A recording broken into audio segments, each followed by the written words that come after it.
Welcome, welcome, welcome. We're here. This is Alchemizing Energy, and we are here today with the mighty Hebrew Prince Charles Landine, aka. We are going to be discussing the current state of America and the decline of the civilization. Uh, Now, mighty Hebrew has moved from America. He's moved to Tanzania, and he's been there for a while. He also is studying into get in anthropology of different cultures. Um, he's also, very in the very I say a very huge integral part of the Hebrew Israelite movement, um, as well as the hip hop movement. Without further ado, I would like to welcome Mighty Hebrew. Hallelujah, hallelujah. Shalom, shalom. DJ Genesis, how you feeling? I'm It's been a doing good. long time. Been a long, long time. Yes, yes, sir. Yes, yes, hallelujah. Just Now giving we all also praise and have honor. Bobby Ashabai here, but he's here just to listen. But we're gonna probably open up the Discord after we get to a certain point. But we mainly wanted to talk to you and your experience in Africa. If Baba has any questions to ask you, he can. But he is an actual expat. I want to get your experience being a person that has been living in Tanzania. I'm not. How many years has it been living there? I've been living here in Tanzania, East Africa, 9 months out of a year, and then the other 3 months in Dimona, Israel, now for the past 3 years. So would you? I mean, so when you are hearing about what's going on in America from that area, from there, what are you mainly hearing, and how, and what are your thoughts on what you're hearing? That's a good point. First and foremost, I give all praise and honor to Yahweh, the supreme, intelligent, powerful, one of our forefathers, Abraham, Yitzchak, and Yaakov, those striving for righteous sake. I say unto the family, Shalom Aleichem. It's definitely an honor and a privilege to be here. You know what I mean? On Alchemizing Energy. It's been a while. Oh man, it's a lot of things going on. There's a lot of things that I'm hearing. Some things I'm hearing is true. Some things they're not true. If you can crystallize it down to the subject matter, I can like what things are you hearing that you're asking me that I hear? Like, I mean, are you aware of the things that are going on in America with Elon Musk? I mean, I know that the news that we hear here is one thing, but the news that you hear there is something completely different. I wonder if you guys get the real news, or are you just getting like just a partial understanding of what's going on? Do they tell you everything?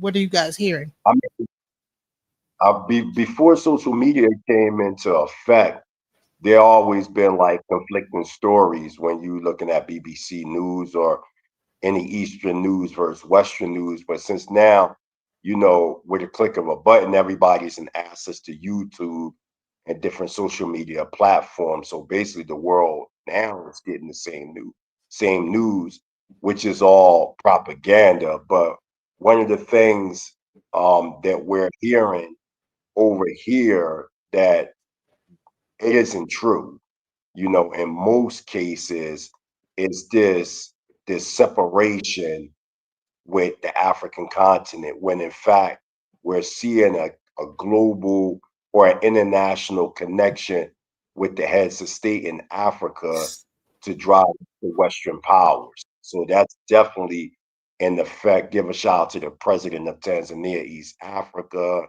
You have those in Bassa and other parts of the continent of Africa who are now pushing and rejecting the colonization of the European power structures. So that is going on right now on the ground, and you can actually see it on the ground. You can see the foreign influences declining from out of the continent as we speak right now, such as your East Indians and your Chinese and others. There are certain rules of engagement here in Tanzania, East Africa, as it pertains to foreigners and this new approach of reconstructing the continent, and it's taking time because it took process and measurement for the fall of Africa. So now you're starting to see this awakening throughout Africa with heads of state in Africa. And you're also seeing the rising of the Israelite presence throughout Africa as well. So you're seeing this combination, or this combination of this prophetic occurrence taking place right now. And I'm proud to say that I'm glad to be here to be a part of this future development. And one of the things that I'm happy to see is the development of Dar es Salaam and Tanzania, East Africa by 2035. You know, the way that it's moving, Dar es Salaam may be the most powerful city in the world as it Wow, pertains to, really? That's what's happening? yeah, that's what's happening So is as it that with pertains to Chiori, or is that what, who is that underneath? Where is that city at? the the sister, the president of Tanzania. Oh, But so right that, now, wow. yeah, yeah, she's making moves, but the driving force behind what we see going on in Tanzania is by the way of the late John Magufuli. You know, he was the one that actually started to isolate and drive out the Western powers and even certain Eastern powers. Because one of the things that they was trying to do, like China, was to control the ports in Dar es Salaam, because whoever controls the ports, they control the power. So Mm, one of the things that John McAfee he did not want was the foreigners to control the ports, because if you control the ports, then from there it'll cause the Tanzanian people to go into monetary, financial, and even physical slavery. So he stopped that. Now, the new president that came after his mysterious death, we're getting to that as we develop. But she has, you know, much respect to our sister. You know, she's doing what she can. You know, certain things she defers somewhat of John McAfee, but you even see her dealing with a resistance as it pertains to the United States. Like recently, there was a situation. There is a situation where, you know, the elections have come up for the next new president. So, you know, certain things are said to have transpired, you know, and then you see the president of the United States along with his cabinet trying to get into the affairs of Tanzanian politics.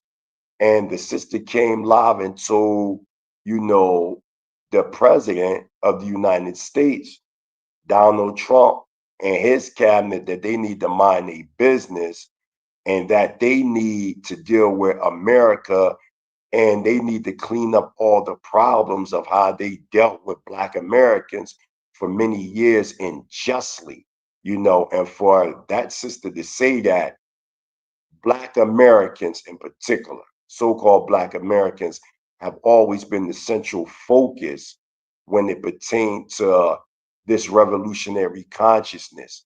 And when you come into Africa, you can see many of the political movements in the continent were all built and predicated on the resistant movements of Black Americans in the United States.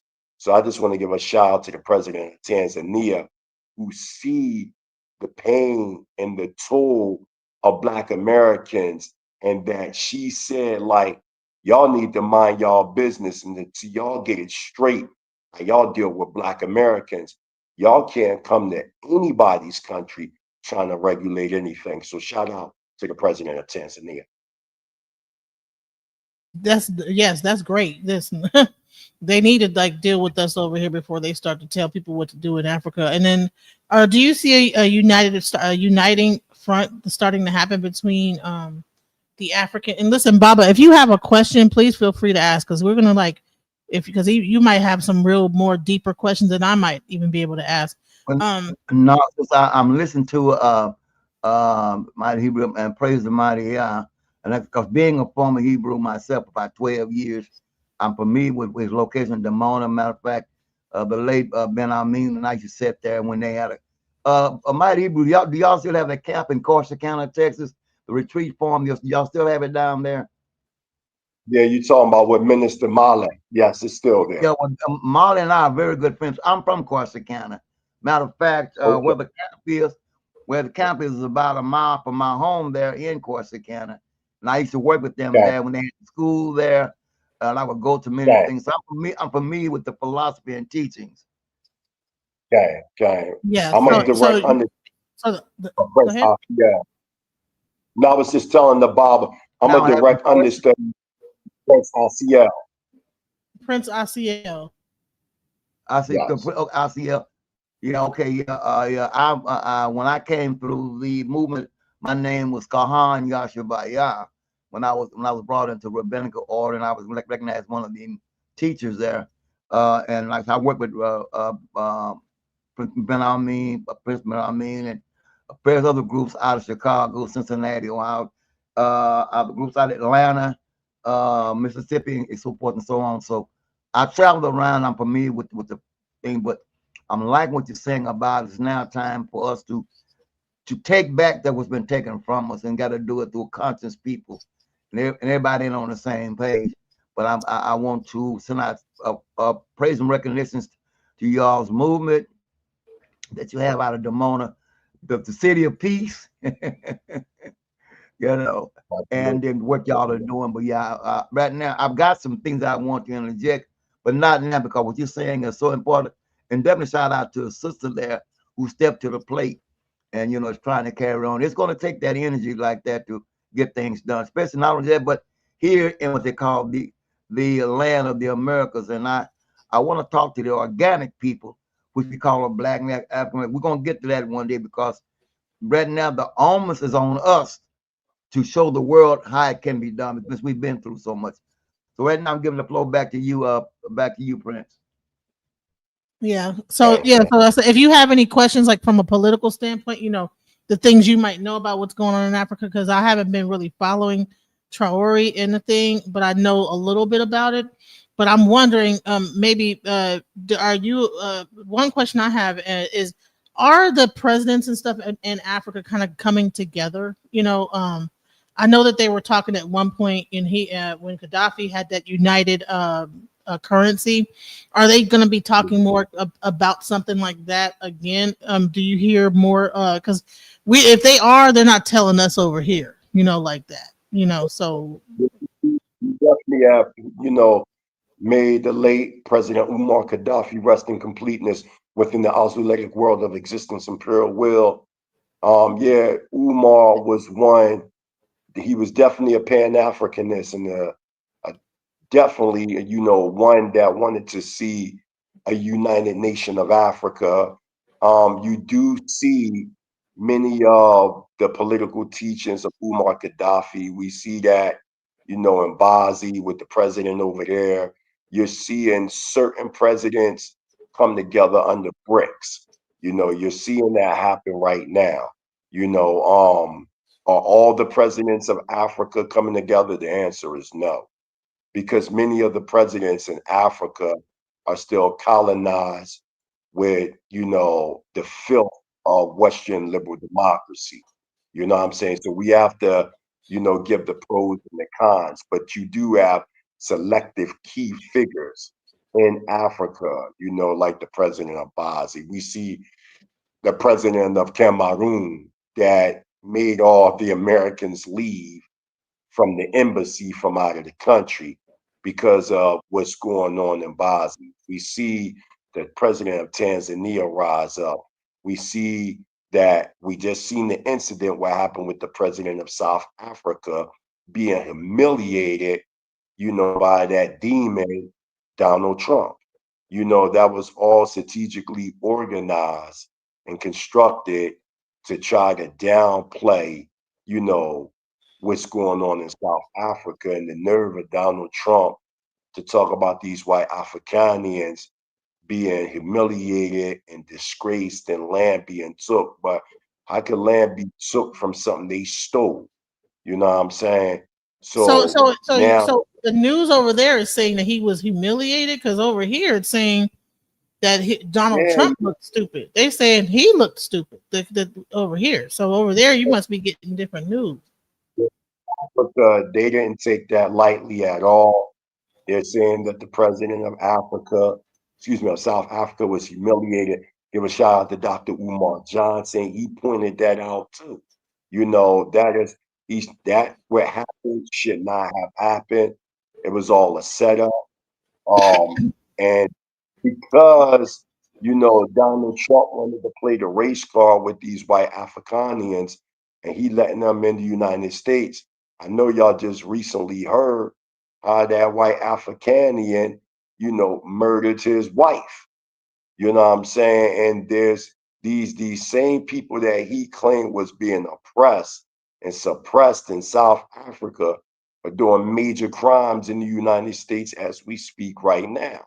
So the point that we're saying is that's like hypothetical if I, come into Baba's house and I take control of his house and I put him in the basement and then I say this is my house. And then 100 years later, his great grandchildren, they rise up from out the basement and they take over the house, take control what belong to them. You know what I mean? To the point like y'all gotta leave from this land. And then some outsiders come in and act like there's some type of injustice that took place. But in fact, this is the time of retribution now, and judgment is at hand. And whoever is sitting in them authority seats of judgment, they're going to be judged. You know what I'm saying? So, and these people have been tried, judged, sentenced, and now conviction is at hand. And this is all a part of a pronostication that our forefathers and foremothers understood. When you get into many African Edenic spiritual systems, we all had that type of prognosticated mind state when it pertains to the future of our people. And we've seen this in movies like Wakanda. We've seen this, just study in Ifa traditions and Hebraic traditions and indigenous traditions that we always had our seers, our prophets and prophetesses that understood the sign of the time. And we're also seeing this grassroots movement, this catharsis, so to say, throughout the continent, resurrecting the minds of the people throughout Africa. We're seeing the rise of the Kukula in Mount Kenya in Kenya, East Africa, identifying themselves as the tribe of Asher, rising up. We see the Yanumbi people in the northern part of Tanzania rising up. Israelites all over the Igbo, these different tribes that's recognizing themselves as the children of Israel. When we go into the book of Daniel, miscalled Daniel, chapter 2, verse 44, it talks about during the time that these current day kings will be ruling, that there will be the kingdom would rise as these government officials or body political leaders would be in rulership. The religious leaders try to teach us that God is going to crack the sky.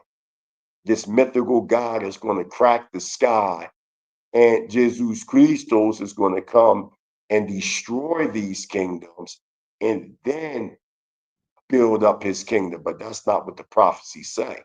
The prophecy said during the time that these wicked rulers will rule, that there's going to be a governmental body politic of men and women with the mind of Yah on earth that's going to rise up as the fall of a social system is going to be a rise of a social system. So this is what we're seeing. We're seeing a twofold process happening in progress. Spiritually, you're seeing this awakening of traditional African Hebraic and African Edenic spirituality throughout Africa and even across the globe. And then politically, you're seeing the rise of these heads of state in Africa that is crushing the head of the beast system by pushing them out. The next thing that you're going to see is the collapse with the Euro-Gentile Western liberal democratic powers left. Because one of the major problems that's happening in Africa, or has happened in Africa, which is causing many of the African heads of state not to unite, is when the slave master left, he left his colonialistic governmental structure behind. And many of the African heads of state continued on with that Pacific structure. Now we're starting to see slowly the decline of that structure, and you're seeing now a rebirth of these African Edenic ideas forming into new constitutional ideas within the continent of Africa. It's a slow process, but it's a steady process at the same time. And we're able to see it in our lifetime. We're definitely going to see a major shift, and we're also going to see a major death blow in the United States. We see the death blow. First, we seen it morally. We seen the social fabric and decline of America by the way of social media. We seen it through Ricky Lake. We seen it through Jerry Springer. We seen it through Maury Poe. We seen the decline because remember, for years there was this blanket idea of America being the apple of God's eye, or the American pie, leave it to beaver concept. But all that became exposed when we started to see the dark side of America to such a point that we can see the downtrodden and deplorable state of America with the click of a button. And once we seen that, then the behavior had to come out. And this is why every minute, every second, every hour, we're seeing the deplorable state to a point that evil has been labeled as good, and good has become labeled evil. And this is a thing now that's not being hidden no more in the United States, but this is all a part of the fall of America. First, socially, America has to fall. That already has happened. Now we're seeing economically, because all this is predicated on social institutions. Once the meltdown takes place with the social institutions of America, America is finished. So now we're seeing this fall of the Western powers and the rise of the Eastern powers. And specifically, we're talking about certain countries in Africa that's going to come together, that's going to in turn influence the world. And we, Black Americans, are the central key of all of it. Of all of it, the Black American is the key. Now, here's the thing. Um, Lately, through social media, you've had like these kind of diaspora wars that kind of popped up on TikTok and YouTube when they Yeah, talked about, the South African parade, down in yeah, Louisiana. They were upset about that. And then you have like this thing between, Africans, like the whole Pan African movement is being dismantled. And now you have the FBA movement that's saying, hey, well, we're not Pan Africanists. We are foundational Black Americans. Do you think it's a mistake to try to clutch on to America while Africa is growing, and get away from the whole Pan African ideal as that's a far as good Black question. American? That's a good question. It's a very interesting question. And the FBA movement is very interesting, along with the Pan African movement. Um, I must say, the strongest Pan Africans I ever seen were, in fact, Black Americans.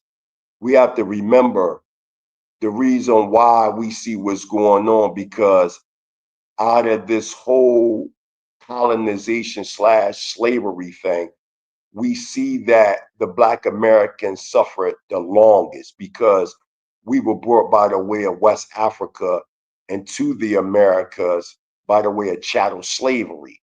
Whereas though over here in Africa, we seen colonization. And being in America, going through slavery, the black codes, Jim Crow, the civil rights, the Black Power movement, there was a lack of resistance from Africa. And I'm only speaking of historical. We've seen more of an extended hand of Black Americans extending their hand to people in Africa, even as far as the 1930s, where we see brothers and sisters from the United States going into the Ethiopian army to help Emperor Haile Selassie to push the forces of Mussolini from out of Ethiopia. We've always been the beacon of many of the resistant movements in Africa, whereas though there has been a lack of participation amongst those in Africa when it comes to Black Americans. So because of this, it caused, I don't want to use the word a resentment, but we became so isolated to such a point. Mentally, we became a new ethnogenesis people. So now you see the rise of FBA Foundational Black American, brothers like Tarik Nashid and others that are calling out things that have been swept under the rug for many, many years. One of the dangers is if we continue on, but there is no conflict resolution, where it's just back and forth, back and forth. But this is all a part of the growing process or the we and out of the 2/3. All this has to occur, sister. This has to occur. It's like a diamond in the rough. That's how you got to look at it. We diamonds in the rough, whether you're talking about brothers and sisters in the United States, brothers and sisters in the Caribbean islands, in the continent. Those that are going to shine are those that's going to come out. So you're going to have this resistance, this roughness, you know what I mean, to bring forth out the diamonds. So all this has to happen. But none of this is going to stop what's going to take place, because when we come, when we deal with it with prognostications or prophetically, it's like Minister Marlock said, where Baba was talking about out in Texas. He said, this is a fixed fight. So the Euro Gentile is going to lose this war. And it don't matter if we talking about the decline of Pan-Africanism, the rise of the FBA movement, or the fall of the FBA, whatever the case may be. All this is designed to bring out the finest from amongst Black Americans, which will be the spearhead. There's no getting around it. Yehuda, Judah will be the spearhead of this resistant movement on a global level. Africa is waiting on Black Americans. They always have. That is the king of the chessboard. If you look at every resistant movement in Africa, you will clearly see that their source, and I'm talking about the resistant movements of the 20th century.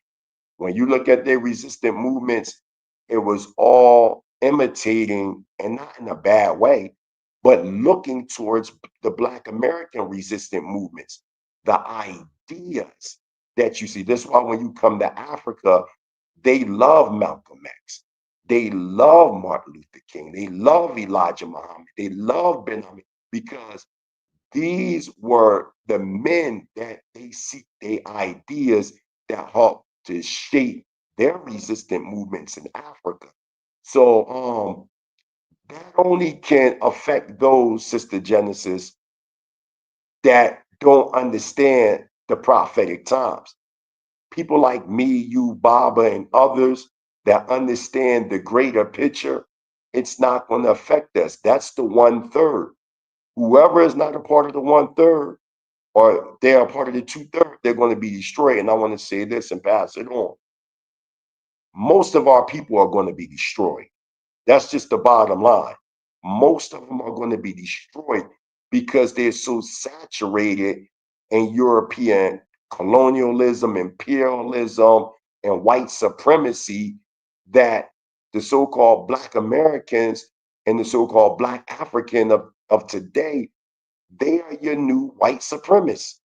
You know what I'm saying? Because they have been engulfed in the world of Europeanism.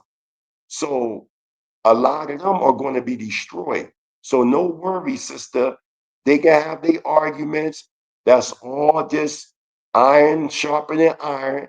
And whoever come out, they're going to come out, and it's not going to be an FBA thing or a Pan-African thing. It's going to be the truth. And the truth of the subject matter is it's time for us to be free.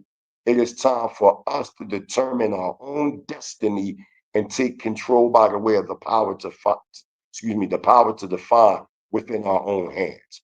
Hallelujah. Now, the only thing I would say is that with this kind of movement where you're having this discord, where you're having these diaspora wars, is that we come over to Africa and then there's like a small group of people. There's like a certain like disdain. Do you think that the things that are going on Twitter are being spread throughout Africa, or is it just a small group of people that have the access to the technology, the younger crowd that is really engaging in this kind of a war? And then when people go over to Africa, do you think that we would be like shunned because like I think that we're black, so word travels quick with black people. I don't think that we have the But same culture as some people do where you have so I'm trying to figure out in Africa, is it like the word traveling, these FBAs yeah, or Instas? the FBA movement is over here in Africa. You know what I'm saying? It's here in Africa. Um, it's I'm gonna say this. There is a love-hate affair when it comes to indigenous Black Africans as it pertains to Black Americans. That's just a fact. I've been to many African countries, and they all have this idea about Black Americans. And this is way before the FBA movement, et cetera, et cetera. You even see it in the movie Sugar Hill. If you watch the movie Sugar Hill with Wesley Snipes and all them, and I think Sugar Hill came out 1993, 1992, somewhere around there. And they was calling us cotton pickers. They always had this idea about Black Americans based on, objectively, the media. Okay. Wait. But So hold on. Do you think the FBA movement, like this kind of arguments that we're having, and then people kind of cussing people out? Do you think that's clearing things up of the misconceptions? You think it kind of could be good, where people like, well, all y'all do is this. Well, and then person breaks them down. No, this is what it is. This is what happened, and really, this is what the truth is. And then now it's like, oh, or do you think it's like they're getting more and more like no, bump y'all? yeah, remember what I said. For the 1/3, it's clarity for us. But for the 2/3, they're going to be destroyed because of the lack of knowledge. There has been a disrespect on the Black American presence amongst Africans. We can't, and I don't mean all Africans, so let's just make this clear. But we got to understand the civil rights movement at the time in the 60s. Not only were we fighting, to have quote unquote equal rights with the man, so to say, we also helped shape the Immigration Act. And Baba, he's in his 80s, so I'm pretty sure Baba can confirm what I'm saying.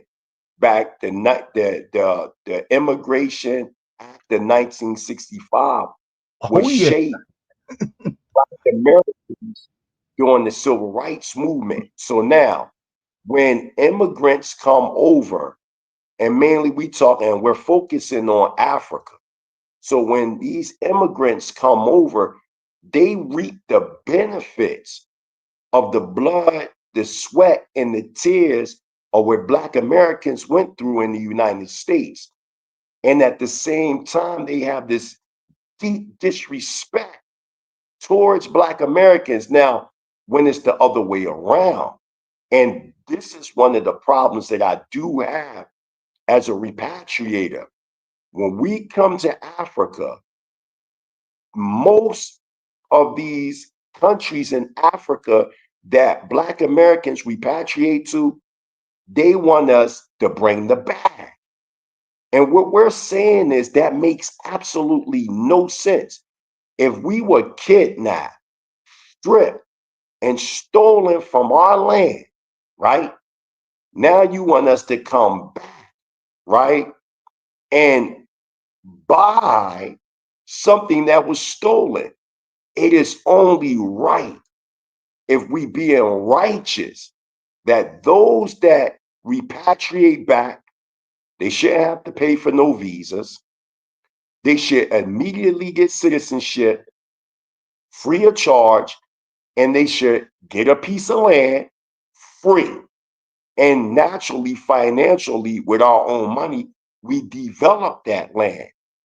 But to say historically we were stripped of the land, robbed, and sent to the West to build hell on earth, and then we recognize and realize that we got to get back to our land. And the brothers and sisters in the continent say, hey, my brother, hey, my sister, come home, come home. And then when we come home, all we see is we want the bag. We want the bag. And that's the reality right now with Africa. That is the reality. If you don't have the bag, you won't last long in Africa. But if we That would was going deal to with be my next question, is that the financial aspect of, even because it's like, if America's falling, America's going down, and we're going to get into AI and things like that, the things that are going to make it fall, and the current economy, what the government is doing and how it's breaking things down. But if this is the thing, like, how do you get around it? Do we have communities there that are able to, like, get cut through the bullshit that people are doing, like trying to overcharge? Is there a community in Tanzania that, if I say, okay, I want to just uproot my family and come to Tanzania, is there a community that says, okay, look, this is how you do it? How do you plug into that community? And like, what would you say would be the amount of money you would need to just leave everything behind here and come there, and not end up like regretting your decision? I asked a lot of questions. That was a lot of stuff in that one thing. no, but I'm gonna crystallize it down. That's a good question. Like over here in Tanzania, you have what I built called the Ancient Bantu Hebrew Israelite Awareness Center. I have a compound, a guest house, a farmhouse. You know what I mean? We have other repatriators here with me from the United States and the Caribbean islands, along with Britain. 3 times out of a month, we have repatriation meetings when people that want to repatriate from America to Africa, to where we at in Tanzania. We encourage that they connect to one of the families here, and then from, let's say hypothetically, if you wanted to come, if you wanted to repatriate back, I said, come on, DJ Genesis, you'll stay in the guest house. You know what I mean? And then we'll figure out, your objective, and where you would want to stay at.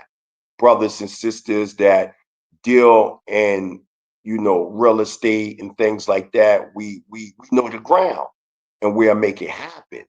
um what we're trying to do now is we're trying to isolate a certain area, whereas though the area is full of repatriators, and we would consider that to be good, because we can learn certain things, from the foreigner, mainly the Chinese and the East Indians. Over here in Tanzania, you can literally go to certain communities, you'll see nothing but a bunch of East Indians. You will see nothing but a bunch of Orientals. They understand that they have a commonality, and that is to stick together in a one centralized location or a neighborhood and build. One of the problems with the repatriators in Africa is that everybody want to be a chief. So they don't have this nationalistic idea because many of the repatriators in Africa come back for various reasons. What made the Kingdom of Yah, the community that I'm a part of, so successful is that they all had one centralized idea. So when they left in the 60s and went 20 miles outside of Monrovia, Liberia for 2.5 years to break the nigger twos, then they went to Dimona and then they created satellite communities throughout Africa. They all had that one idea called, yeah, people will say communalism. In our culture as Hebrew Israelite Sovereign Nationals, we call it all things in common. So once they came into that understanding, it became very easy. Versus individualistic families coming over, and they might have ideas, or this specific group will come, or that people come. So now, for instance, in Dar es Salaam, you have a great body of Speak, Black speak, American. speak out, Prince. I'm gonna take a break. I got another line. I'm gonna go up. I'm coming back, but man, you on point. I'm gonna step out, Jenny, but I'm coming back. I got 2, 3 things going on, a political thing. I'm gonna let them know that I'm gonna come on later on after this show. I can't come on now, but I'll come right back. Okay, And amen. Keep landing out there, Prince. Kane, Zakwane, Toda Rabah. So you in Dar es Salaam, you have a bunch of Black Americans in Dar es Salaam, Tanzania, but they can't come together. You want to know why? Because the same niggerisms that they were doing in the United States, they bringing it over to Africa. Oh no, we follow the calendar this day. No, we wear our fringes this way.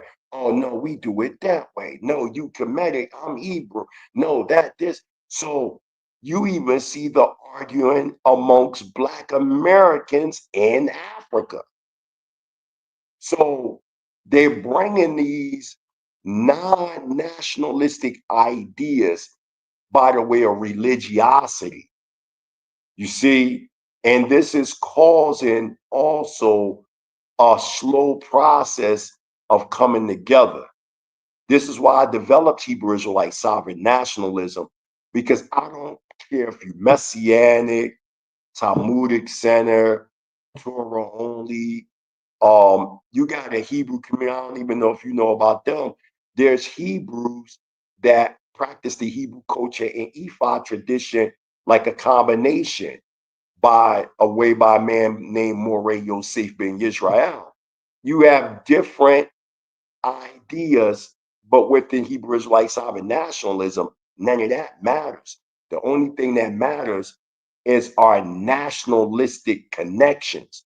And this is how other nations have been able to achieve their so-called dream, or their American dream in America. When foreigners go to America, they find other foreigners of their same ethnic background, and for nationalistic reasons, they come together. It don't matter if they're Christian, Jewish, Buddhist, Muslim, whatever they all have that same nationalistic idea, and they come together under that banner. That, excuse me, Yeah, that so is that's the thing that's missing, is like that unity, that, and because of the fact that we've been so tribalized and like separated in America, we're bringing that same attitude into Africa. that's a fact. That's a And so fact. what is in general the attitudes that the Africans have towards us? Are they coming together with us? Are we just kind of separate, and then they have their own culture and we're just separate, and we just kind of come into their culture? We're definitely separated, and I would not advise Black Americans to come over to Africa to integrate into an already existing culture that they're not a part of. We are unique people. And what I will say is this: with my experience, I'm highly respected. And that's because I know who I am. What I've noticed about people in Africa, they respect Black Americans that know exactly who they are. Everybody where I live at, they know that I'm a Hebrew. They know. They know, oh, hey, Prince, shalom, Prince, Mumbo. They know I keep the Sabbath. They know when the holy days about to come up because I work with a group known as Atanian over in Moshi, Tanzania. So when our set apart festivals are coming up, a week before it come up because they get the calendars, so they know. They'll call, you're gonna have the, the services here so we can prepare the food, etc. So there's a high respect when it comes to people in Africa as it pertains to Black Americans that know who they are. Now, those that come just to come, some people might label them passport brothers or whatever the case may be. Yeah, you might have the younger generation. They be like, hey, my nigga, he Black American. But if you just have this mind state, I'm just a Black American nigga, that's not gonna go but so far. They enjoy you for a little bit of time, but after a certain amount of time, that's gonna be dead and gone. He's just a nigga here. You know what I'm saying? But and I'm not trying to take Tarik Nashid's side, but many of the things he say is true. And you got to remember, Tarik Nashid, he traveled all throughout Africa as well. Certain parts of Africa. He done been to Kenya, Zimbabwe. He's been to, different places over in Africa. And that's one of the major problems I even have. You know what I mean? Because I do see the the people in Tanzania and other parts of Africa, how they treat who they call the Mzungu or the white man, how they treat the white man versus how they treat Black Americans. They do treat us different. They do. When it comes to the white man, he's looked at as God on earth. This is why it was a big thing when IUIC, because they over in Kenya, they got a big community in Kenya. And when they was over there in Kenya around Nairobi, and they was on the street corner, all they said, quote unquote, Jesus was a Black man. And the people went nuts and tried to stone them from away from the area where they were saying that Jesus was Black, right? Even though So Revelation they chapter actually 1, tried to stone them. They actually was throwing rocks at them. yeah, they was throwing rocks and tear gas and all that. It was a real big thing over there in Kenya, even to this day. But guess what? That really became, what was bad became something good, because when that happened, UIC in Kenya went to like, 100 and something people. They pushing over 1,000 members. We talking about within the past few months because Wow. of the situation that took place. It caused the Kenyan people to be more curious about what was such a big deal about saying that Jesus was a Black man. And I'm gonna tell you, IUIC is growing very fast in Africa. They are all over Africa.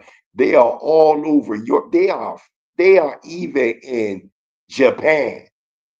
These people Wow. are in, they're everywhere. They're everywhere. Right now, IUIC as a movement may be one of the biggest Israelite movements in the world right now. That's So just are you that's guys gonna be working with them? Are you guys combining with them in any way, like collaborating? I mean, I know many IUIC members. We discuss matters. Give a shout out to Bishop Nathaniel, who actually went to Damona, sat amongst the leadership, and they discuss matters. So behind the scenes, we are working hand in hand. You know what I'm saying? I'm like I said, I'm a Hebrew Israelite Sovereign National, so I would never openly, discuss things that we may disagree, but I will say openly, we are working together in some venues. I wish though that we would be working head on, despite our difference, despite us being Torah and they being Messianic. I wish that we can work more strong as a nationalistic front, because if that would have been the case, the situation wouldn't have never occurred, in Kenya. But as I said, that had to happen, just like the FBA situation. Everything that we see DJ Genesis on social media that we might consider that might be down spiral, it has to occur. It has to occur to clear the air. The disrespect has to stop. I have So to defend Tarik Nashid on that because I see it with my own eyes, because I'm directly on the ground. And when you're on the ground, a lot of things that that man is saying, and the man I'm talking about is Tarik Nashid, is 100% true. I can't deny it. But his approach at times, I may not agree with his approach all the time. But I do agree that he has the right to call. Somebody had to stand up for Black Americans and call these things out. And Tarik Nashid, I'm giving him his props and his flowers that he stood up and said, you know what? Since nobody want to call them out on their shit, talking about, some of these Africans, I'm gonna call them out. And that's what he has done. And I respect him for that. And again, I'm putting it on record. I don't agree with everything Tarik Nashid say. Am I FBA in the idea sense? Sure I am. Sure I am. But when it comes to, when they get into we're not from Africa and this, I'm not getting into all that. The whole planet is ours. If we're gonna, start talking technicals, before white people was even on the planet, we were here. You know what I'm saying? So, and that would be every continent. We would be indigenous to every continent if that's the case. But the whole point that I'm stressing is Tarik Nashid, he had the nerve to stand up and say, you know what? Enough of the disrespect. And another thing I do need to say openly, sisters that want to repatriate back to Africa, I need y'all to listen to me. Y'all have to be mindful and y'all have to be careful in y'all approaching things, because, the truth be told, some of you sisters, that want to now, imitate passport brothers. They got a sister movement now. They're called, grannies, passport grannies. And there's these older women that's, what? Wait, hold on. It's called Passport Grannies. What? yeah, they call it. You going over there and trying to get some dudes? Okay. Hey, why? Okay. What's happening with that? That's crazy. I'm just telling I'm you, not. it's a I'm be fact. a passport granny. Hey, no, I'm just joking. Go ahead. Yeah, they're called passport grannies. And this is they think, you can come over here to Africa, get you a young boy, and whoop whoop, and this, that. You just gotta have this amount of bread. And with all this, some of them sisters been getting murdered in West Africa. There's been bodies dropping, at least 7 women been murdered, What? repatriating women. Yeah, it's all on social media. Like one of them passport granny type women that came from out of the UK, or I think the United States, one of them, but they were repatriated, start messing around with the young worker. He in his early 20s, and then he go ahead, start dealing with her. And you know what he did? Him and his friend murdered her and took $1,000. She had $1,000 USD. Didn't want to give him the money. So him and the friend, they plotted and killed that woman, threw her body in the well, and took her car and went joyriding, and they wound up getting caught. There has been murders of our sisters in Ghana, in Zambia. It ain't no game. You can't be going. Then you got this one sister, I'm not going to put her name out there, but she called herself being a tarot card reader. And, and she got the connection. She really started in Tanzania and then shot over there to West Africa. She got tired of Tanzania, went over there to West Africa. You know what I mean? And they say she's supposed to marry some prince over in Ghana, and he wasn't feeling the stuff that she was on, and he put her out. So then she's doing these readings and getting other women from the United States involved, and they come in and they get with these young men, and these young men marry them and break them out of their money, take all their money. It's all it's all Oh, so scam. the fake, yeah, like It's they all, fake, yeah, fake loving. yeah, it's fake love.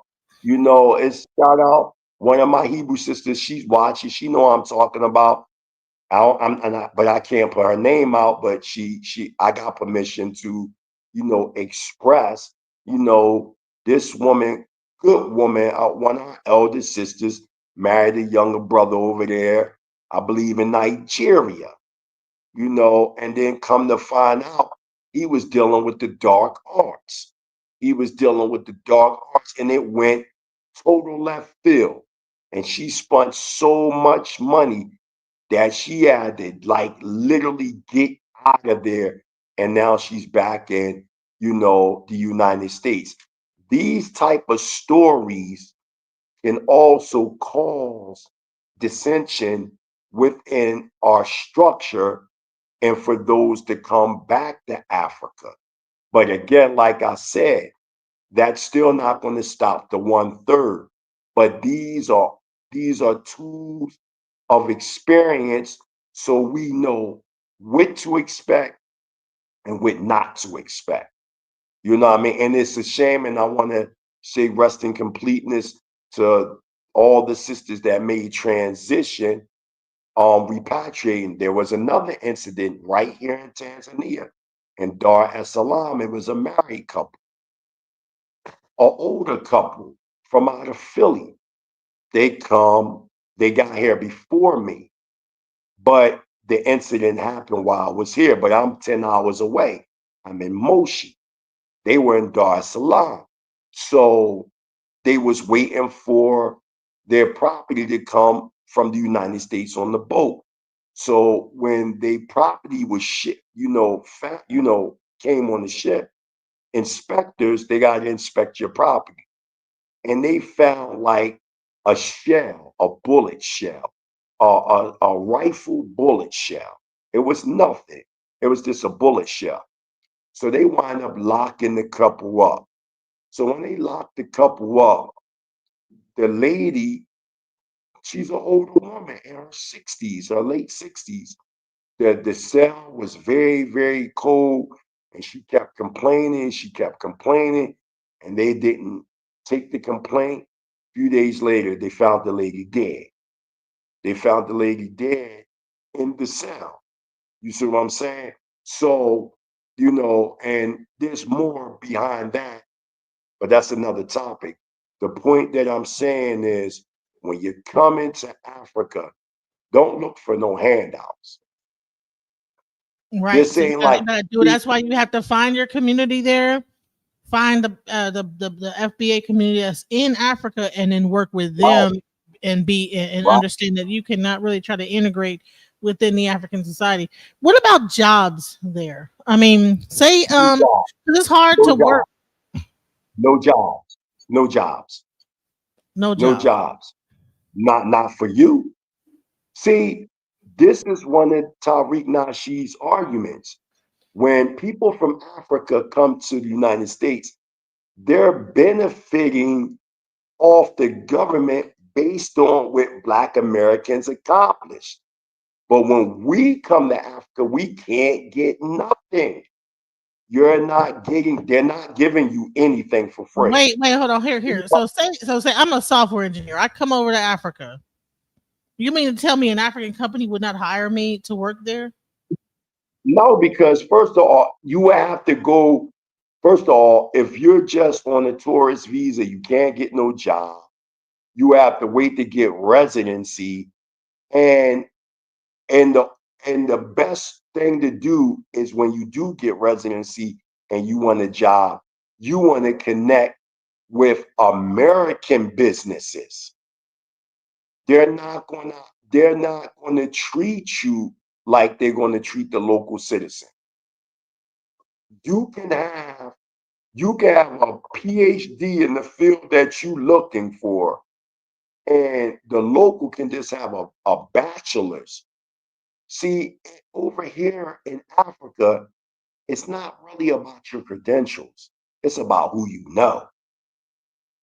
It's a whole nother different mind state over here.